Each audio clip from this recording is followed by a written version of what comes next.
엄마가 자꾸 이러시니까 저희가 이렇게 할 수밖에 없잖아요.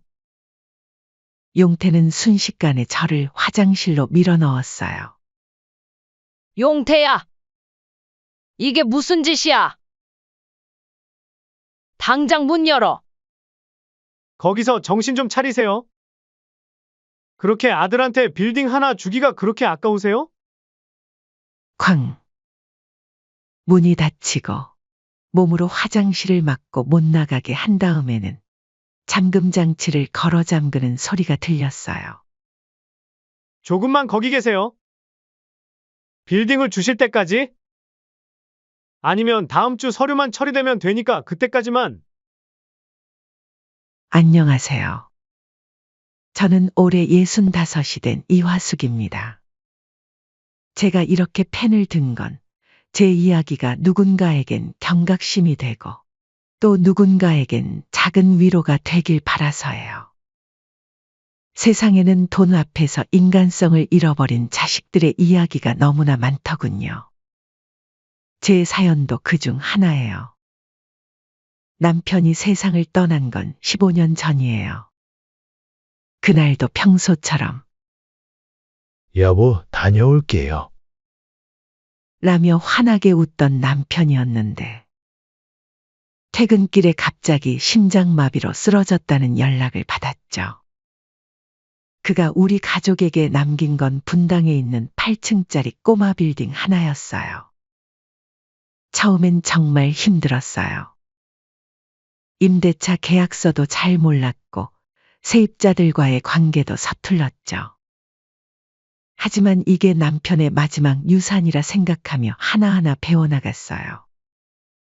밤늦게까지 부동산 관련 책을 읽고 세무사님을 찾아가 상담도 하고 그렇게 조금씩 성장해 나갔죠. 큰아들 용태는 그때 대기업에 다니고 있었어요. 어머니, 제가 도와드릴게요. 라고 했지만 전 굳이 그러지 말라고 했죠. 둘째 주태도 자기 일로 바빴고 막내딸 유리는 아직 대학생이었으니까요. 혼자서라도 잘 해내고 싶었어요. 그렇게 10년이 흘렀고 5년 전 우리 빌딩에 큰 변화가 찾아왔어요. 1층에 스타벅스가 입점한다는 거였죠. 처음에는 월세가 조금 오르는 정도라고만 생각했는데 주변 상권이 활성화되면서 건물 가치가 60억으로 치솟았어요. 그때부터였을까요? 자식들의 눈빛이 달라지기 시작한 게 큰아들 용태가 제일 먼저 달라졌어요. 예전에는 반년에 한 번 정도 들를까 말까 했던 아들이 일주일에 두세 번씩 찾아오기 시작했죠. 어머니, 요즘 건물 관리하시느라 많이 힘드시죠? 제가 도와드릴게요. 아니야, 이 정도는 괜찮아. 연세도 있으시고. 이제는 좀 쉬셔야죠. 제가 전문가랑 상담도 해봤는데 처음엔 그저 효심에서 나온 걱정인 줄 알았어요. 그런데 얼마 지나지 않아 알게 됐죠. 아들이 사업 실패로 큰 빚을 지고 있다는 걸. 큰아들이 빌딩을 자신의 유일한 구원으로 생각하고 있다는 것도요. 첫째 며느리 수자는 더 교묘했어요. 일주일에 한 번씩 찾아와 김치도 담가주고 집안 청소도 도와주면서 은근히 빌딩 이야기를 꺼냈죠. 어머님, 요즘 임대료 체납하는 세입자도 있다면서요? 응, 3층 식당이 좀 어려운가 봐. 괜찮아, 서로 상생해야지. 아니에요. 어머니 체납하는 세입자는 얼른 쫓아내셔야죠. 이래서 이런 건 전문가가 관리해야 하는데. 저희가 알아서 해드릴게요. 됐다. 먹고 살기 어려운 판국에 여건 되면 주겠지, 재촉하지 말아라. 아이 어머니도 참. 그렇게 물으시면 안 돼요? 그만 얘기하자. 둘째 아들 주태는 형이 빌딩을 차지할까봐 조바심이 났는지 더 노골적으로 나왔어요. 어머니, 형은 빌딩 관리할 능력도 없어요. 사업해서 망친 거 아시죠? 저한테 맡기세요. 제가 더 잘할 수 있어요. 둘째 며느리 지훈이는 더했어요.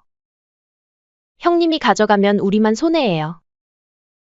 어머님 저희한테 빌딩 맡겨주세요. 제발요. 자식들의 방문이 잦아질수록 집안 분위기는 더욱 삭막해졌어요. 명절 때면 형제간의 언성이 높아졌고 며느리들끼리는 서로 쳐다보지도 않았죠. 한 식구였던 우리 가족이 마치 전쟁터 같았어요. 그나마 막내딸 유리만이 제 편이었어요. 엄마, 저는 재산에 욕심 없어요. 이렇게 가족이 멀어지는 거라면 저는 필요 없어요. 오빠들이 너무 이상해졌어. 유리는 퇴근길에 들러 저녁도 같이 먹고 주말이면 영화도 보러 가자며 저를 챙겼어요. 다른 자식들이 빌딩 이야기만 할 때 유리는 제 건강과 일상을 걱정했죠. 엄마, 오빠들 요즘 수상해요. 변호사랑 자주 만난다던데. 빌딩 때문에 이상한 생각하는 것 같아요. 그나마 아빠가 살아계셨을 땐 무서워서 찍소리도 못하더니 돌아가시자마자 이게 뭐예요? 밤이면 남편 사진을 보며 한숨이 나왔어요. 여보, 당신이 그토록 아끼던 자식들이 이제는 돈만 보이나 봐요. 우리가 평생 모은 재산이 오히려 독이 될 줄은 몰랐네요. 큰아들 용태는 급기야 변호사와 함께 찾아왔어요. 어머니, 빌딩을 신탁하는 게 어떨까요? 세금 문제도 있고, 엄마 건강도 걱정되고, 둘째 주태는 재개발 사업을 핑계로 지분 양도를 요구했고요. 어머니, 이참에 재개발 들어가면 대박 날 수 있어요. 제가 알아본 업자가 있는데. 너네들 제발 좀 그만해라. 지겨워 죽겠다. 그놈의 돈 때문에 너네들한테 잔소리를 들어야 하겠니? 매일 밤 잠자리에 들 때마다 불안했어요. 자식들의 눈빛이 날카로워질수록 그들의 방문이 잦아질수록 제 마음속 두려움도 커져갔죠. 이제는 현관 초인종 소리만 들어도 가슴이 덜컥 내려앉아요. 오늘은 또 어떤 이야기를 꺼낼지, 어떤 서류를 들고 올지. 아직은 몰랐어요. 이게 끔찍한 비극의 시작이라는 걸. 제 자식들이 어디까지 추악해질 수 있는지 그때는 상상조차 못했답니다. 시간이 흐를수록 자식들의 행동은 더욱 대담해졌어요. 아니, 대담하다기보다는 치밀해졌다고 해야 할까요? 어느 날 갑자기 큰아들 용태가 병원에 가보자고 했어요. 엄마, 요즘 자주 깜빡하시는 것 같아서요. 혹시 모르니 검사라도 한번. 몸 상태는 멀쩡한데 왜 갑자기 병원에 가자는 건지 의아했죠. 하지만 아들의 성화에 못 이겨 결국 따라 나섰어요. 선생님, 어머니가 요즘 물건을 어디 뒀는지도 모르시고, 통장에서 돈을 뽑았다는 것도 기억을 못하세요. 순간 이상했어요. 제가 언제 그랬다는 걸까요? 의사 선생님 앞에서 해명하려 했지만 자꾸만 말꼬리를 잡혔어요. 어머니, 지난주에 은행에서 찍힌 CCTV 있잖아요. 기억 안 나세요? 아니, 난 그날 집에만 있었어. 자꾸 무슨 이상한 말을 하는 거니? 또 깜빡하시네. 우리 함께 갔잖아요. 의사는 제 눈을 들여다보며 이것저것 물었어요. 날짜, 요일, 대통령 이름까지. 모든 걸 정확히 답했는데도 의사는 고개를 갸웃거리더군요. 초기 치매 증상일 수 있습니다. 정밀 검사를 받아보시는 게 그날 이후로 이상한 일들이 자주 일어났어요. 분명 주방에 두었던 물건이 거실에서 발견되고 제가 산 기억도 없는 물건이 냉장고에 들어 있었죠. 그때쯤 둘째 며느리 지훈이가 매일같이 들락거리기 시작했어요. 어머님, 이거 어제 제가 사다 드린 거예요. 벌써 잊으셨어요? 난 분명히 그런 기억이 없는데. 제가 직접 드렸는데. 저도 슬슬 걱정되네요. 큰 며느리 수자도 가만히 있지 않았어요. 어머님, 통장 관리는 이제 저희가 할게요. 얼마 전에도 돈 빼신 거 기억도 못 하시잖아요. 어느새 통장이 자식들 손에 넘어가 있었어요. 매달 나오는 임대료도 어디로 들어가는지 알 수 없게 됐죠. 엄마, 이게 무슨 일이에요? 유리가 퇴근 후 들러 이 상황을 보고는 놀랐어요. 오빠들이 엄마를 치매 환자 취급하고 있잖아요. 당장 통장 돌려받으세요. 하지만 이미 늦었나 봐요. 자식들은 이제 서슴없이 제가 치매라고 말하고 다녔으니까요. 큰일 났어요. 그 303호 치매 초기래요. 그러게요. 어제는 현관문도 못 찾으셨다면서요? 딱해라 안 됐네요. 이웃들의 시선도 달라졌어요. 아파트 경비원님도 슈퍼 주인 아저씨도 저를 불쌍하다는 듯이 쳐다보셨죠. 큰아들 용태는 이제 아예 노골적으로 나왔어요. 어머니, 이러다 빌딩에 무슨 일 생기면 어쩌려고 그러세요? 저희한테 맡기세요. 주태도 가만히 있지 않았죠. 형이 다 가져가려고 그래요. 어머니, 제 말이 맞다는 걸 곧 아시게 될 거예요. 자식들은 서로 경쟁하듯 제 치매 증상을 늘어놓았어요. 제가 없는 자리에서는 이웃들에게 제 치매 증상을 과장되게 말하고 다녔죠. 우리 어머님이 치매인 것 같아요. 아직 초기라 다행이지만 요양원도 알아보고 있어요. 밤이면 악몽을 꾸기 시작했어요. 자식들이 저를 어딘가에 가두고 빌딩 서류에 도장을 찍으라고 강요하는 꿈이었죠. 엄마, 이상해요. 오빠들이 은행이랑 부동산을 자주 드나든대요. 뭔가 큰일을 꾸미고 있나 봐요. 어느 날은 용태가 공인중개사와 함께 찾아왔어요. 어머니, 이제는 결단을 내리셔야 해요. 어머님 상태가 점점 나빠지시는데. 정말 이상했어요. 제 기억은 또렷했는데 주변에선 모두 제가 망상 증세라고 했어요. 심지어 동네 병원에서도 치매 약을 지어주더군요. 막내딸 유리가 분노했어요. 엄마! 이건 다 계획된 거예요? 오빠들이 빌딩을 차지하려고 엄마를 일부러 치매 환자로 만들고 있다고요?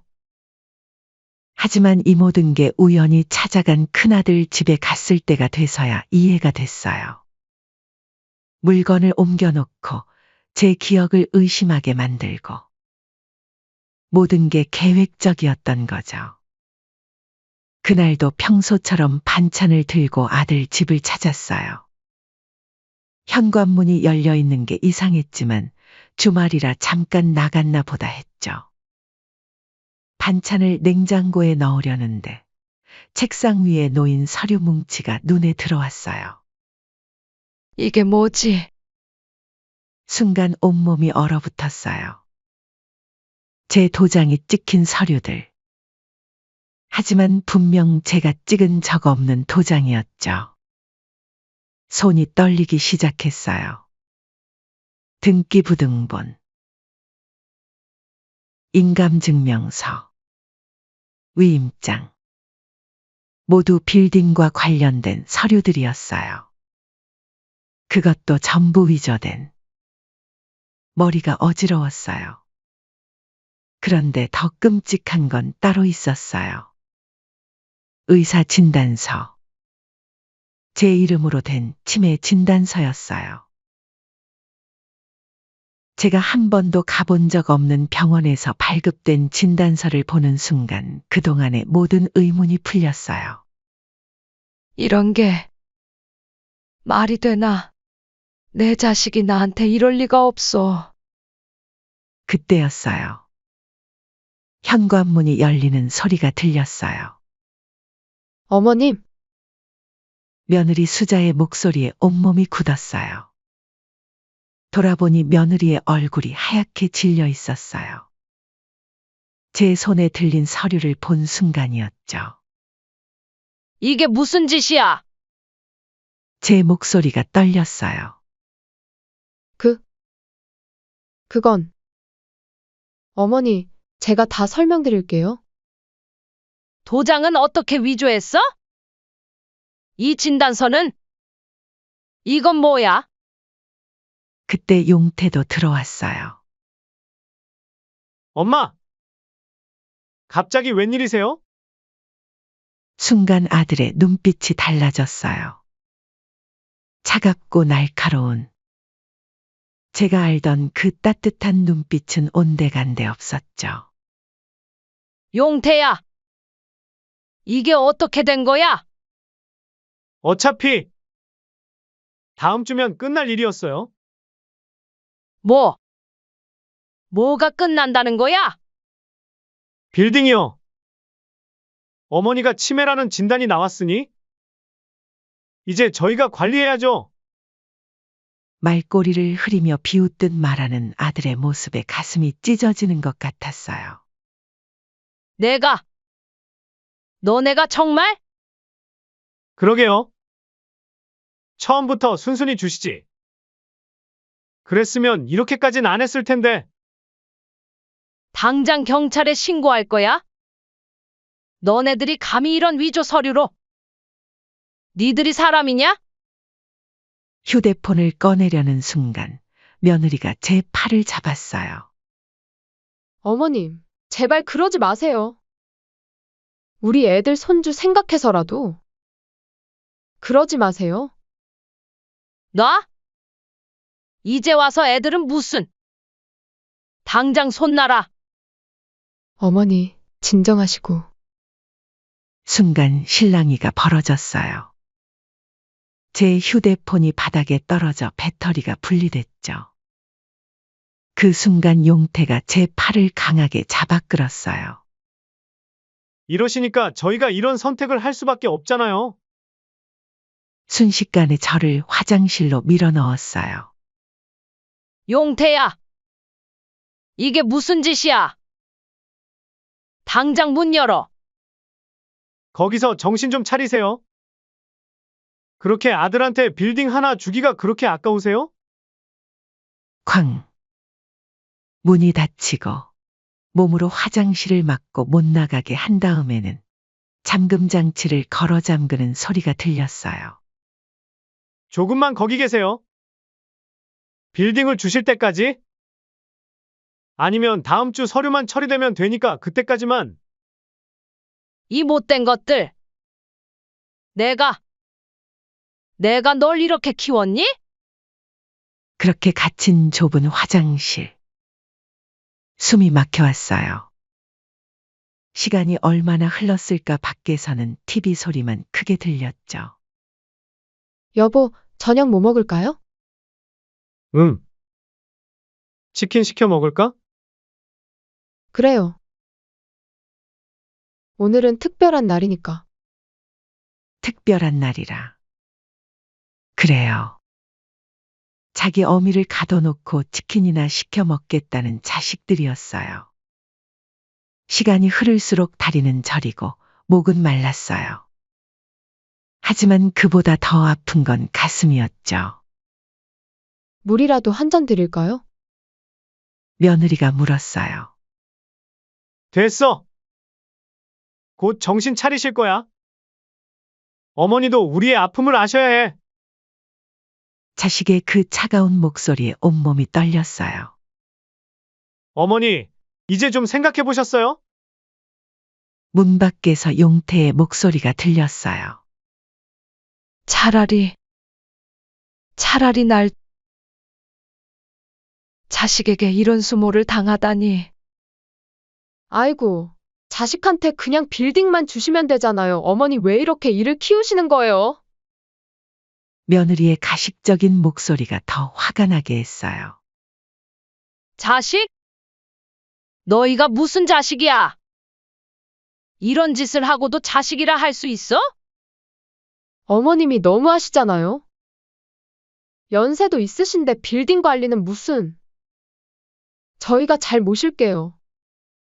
그래, 엄마. 이제 편하게 사세요. 요양원에? 요양원. 순간 온몸에 소름이 돋았어요. 네, 좋은 데로 알아봤어요. 거기 가시면 편하실 거예요. 이젠 어쩔 수 없네요. 시간이 흐르고 조그만한 창문 밖으로 해가 저물기 시작했어요. 화장실은 점점 더 어두워졌죠. 살려주세요. 누가 없나요? 힘없는 목소리로 중얼거렸어요. 어머님, 그만하시죠? 서류에 도장만 찍으시면. 아니, 너네들 뜻대로 되게 하진 않을 거다. 그때였어요. 삐빅. 현관문 비밀번호를 누르는 소리가 들렸어요. 오빠. 거기 안에 있어? 유리의 목소리. 제 막내딸이었어요. 어? 유리야, 무슨 일이야? 웬일로 찾아왔어? 용태의 목소리가 흔들렸어요. 아니, 엄마가 연락도 안 되고 집에도 안 계셔서. 휴대폰도 꺼져 있고. 무슨 일 생기신 건 아닌가 걱정돼서 오빠 집에 있나 찾아와 봤지. 어머니는 일단 나가서 얘기하자. 그때였어요. 유리야? 여기야. 화장실이야? 남아있던 모든 기운을 짜내서 제가 있는 힘껏 소리쳤어요. 엄마? 엄마 거기 계시는 거예요? 유리의 비명 소리가 들렸어요. 이 미친 짓을 당장 멈춰요. 오빠. 당장 문 열어요. 너는 빠져! 내가 뭘 한다고? 지금 설마 엄마를 화장실에 가둔 거야? 경찰 부를 거야. 지금 당장 엄마를 꺼내. 잠깐! 이건 다 오해야. 어머니가 치매 증상이 심해서. 무슨 치매? 엄마 멀쩡하시잖아. 그리고 이게 뭐야? 이 서류들은? 유리가 책상 위 서류들을 발견한 모양이었어요. 이게 다 위조된 거잖아? 오빠. 오빠가 어떻게 이럴 수가? 닥쳐! 이 계집애가. 용태의 발걸음 소리가 빨라졌어요. 한 발자국만 더 다가와봐. 폰으로 다 찍고 있으니까. 유리의 단호한 목소리가 들렸어요. 여보세요? 네. 지금 제 오빠가 저희 어머니를 화장실에 감금했어요. 빌딩을 빼앗으려고 서류까지 위조했다고요? 네. 주소는? 이 망할 년이. 오빠 어떻게 이럴 수가 있어? 나는 오빠가 돈 욕심만 조금 있을 뿐이지. 나쁜 사람이라고 생각은 안 했는데 말이야. 너도 나중에 알게 될 거야. 세상이 그렇게 만만한 줄 알아? 돈이 없으면. 시끄러워. 엄마 괜찮으세요? 어떻게 이런 비극이? 오빠 정말 미쳤어? 유리가 화장실 문을 두드렸어요. 유리야. 엄마 좀 꺼내줘. 목이 메어 제대로 된 말이 나오지 않았어요. 그때였어요. 경찰입니다. 문 열어주세요. 발소리, 고함 소리, 문 여는 소리. 순식간에 집안이 아수라장이 됐어요. 당장 화장실 문 여세요. 안 그럼 부수겠습니다. 경찰의 단호한 목소리가 들렸어요. 드디어 문이 열렸어요. 유리가 달려와 저를 끌어안았어요. 엄마! 엄마! 많이 무서우셨죠? 용태와 수자는 창백한 얼굴로 서 있었어요. 경찰이 서류들을 확인하더니 곧바로 수갑을 채웠죠. 현행범으로 체포합니다. 모두 진술이 필요하니 서에 가셔야겠습니다. 그 순간 용태가 무릎을 꿇었어요. 제발. 저희가 잘못했어요. 용서해 주세요. 이제 와서 무슨. 목소리가 떨렸어요. 어머님, 우리 애들 생각해서라도. 며느리도 울면서 빌었어요. 하지만 전 더 이상 그들의 애원을 듣고 싶지 않았어요. 가자, 유리야. 네, 엄마. 경찰차에 실려가는 아들을 보며 생각했어요. 이제는 정말 끝이라고. 자식이란 이름으로 저지른 그들의 죄. 이제는 법의 심판을 받을 차례라고. 그렇게 경찰서에서 진술을 마친 뒤 집으로 돌아와 유리가 제 손을 꼭 잡았어요. 엄마, 이제 다 끝났어요. 마음 많이 상하셨죠? 그래. 우리 착한 딸. 눈물이 났어요. 하지만 이번엔 달랐어요. 이제는 더 이상 자식이란 이름으로 상처받지 않을 거예요. 저를 화장실에 가두고 빌딩을 빼앗으려 했던 자식들. 이제는 차가운 철창 속에서 자신들의 죄를 뼈저리게 깨달을 거예요. 한 달 후 용태 부부의 재판이 열렸어요. 문서 위조와 감금죄. 5년형을 선고받았죠. 법정에서 마지막으로 본 아들의 얼굴은 참담했어요. 하지만 이제는 돌이킬 수 없어요.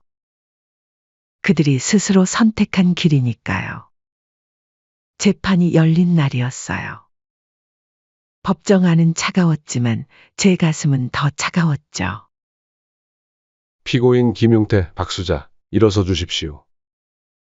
수갑을 찬 채 일어서는 아들 부부의 모습을 보니 제 가슴이 찢어질 것 같더군요.